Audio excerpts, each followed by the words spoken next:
দল জাত জাতটা সেই করা যায়, ধর্ম জাত জাতটা সেই পালন করা যায়, কিন্তু সমাজের যদি উন্নয়ন করতে হয় তাহলে সবাইকে একসাথে নিয়ে আগাতে হয়, ঠিক কিনা? আল্লাহ যদি আমাকে কবুল করেন আগামী দিন আমি সেইভাবেই এই সমাজে আগাবো। আমার এই আসনে অসংখ্য হিন্দু ভাইদের বসবাস। কারা হিন্দু ভাইদের বাড়িঘর দখল করে, কারা হিন্দু ভাইদের জমি জমা দখল করে, এটা দেশের সব মানুষ ভালো করে জানে।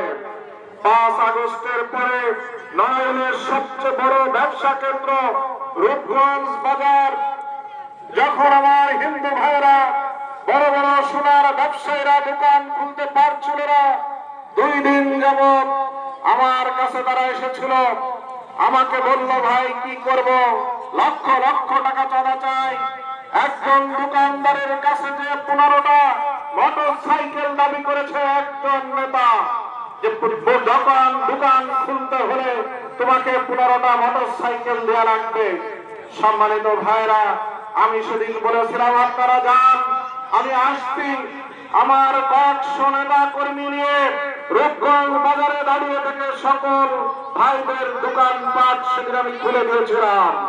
শুধু খুলে দেয়নি, বরঞ্চ আমি একটানা 10 দিন আমার নেতা কর্মী নিয়ে ওই বাজার, যেদিন পুলিশ